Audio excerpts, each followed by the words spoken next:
Cash is going out of style. And instead of us carrying around a wallet that's stuffed with bills like George Costanza, you can now rely on things like credit cards and mobile wallet apps and money transfer companies like PayPal to make your purchases. In many ways, these cashless systems of payment are making life a whole lot easier. But what if there was no cash at all? Would that be a good thing? Well, that's exactly what we're talking about today on Renegade News. Welcome back to Renegade News. I'm your host, Glenn Kowalski. Every week on this channel, you'll hear the latest news, strategies, and tactics for breaking free from the system, paying less tax, and living anywhere in the world that you want. So let's get right into it. The end of cash is on the horizon, and the time has come for an extensive public debate on what takes its place. But first, what are some of the pros and cons of a cashless society? Let's start with some of the obvious benefits of this type of cashless society that we go in. And what digital payments could do is really free up finance as we know it in the following ways. First of all, one of the biggest is obviously convenience.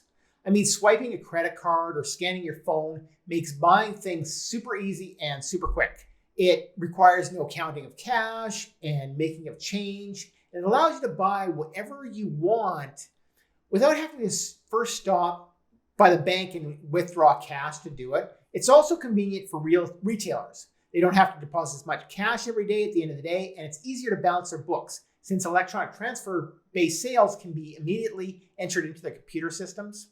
There's also crime prevention. I mean, if you're not carrying hundreds of dollars of cash, you're not a target for robbery. And even if a thief does steal your credit cards or your smartphone, the companies that provide these different tools, most of them provide some type of theft protection. So that ensures that you don't have to pay for anything that a criminal purchases with your card or with your mobile wallet app. Next, we have stability. A banking collapse can lose a lot of people a lot of money in a big hurry. However, with cashless systems, you don't necessarily have to rely on a banking system to actually function.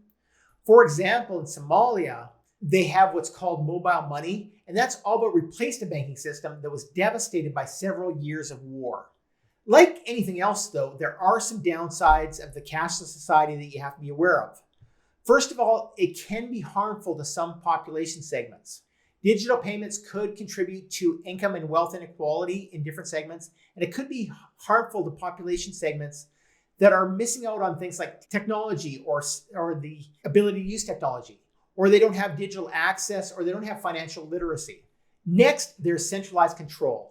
And smaller economies especially could see their central banks and their currencies being swept away or becoming less relevant and concentrating even more on economic and financial power into the hands of those large economies.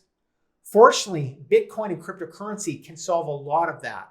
But there are things that you need to learn.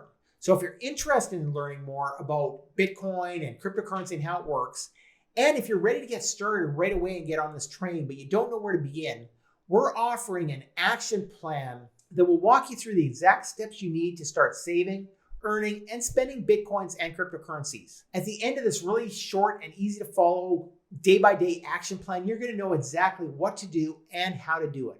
And better yet, you'll have actually done all the things we've talked about above and so much more. You can learn more about that action plan in the first pinned comment.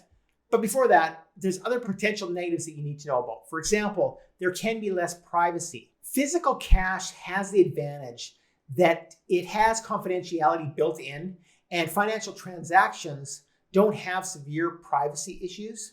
Using cash really does let us make true purchases anonymously, which is why the whole cryptocurrency drug dealer debate is such a joke, but more on that later.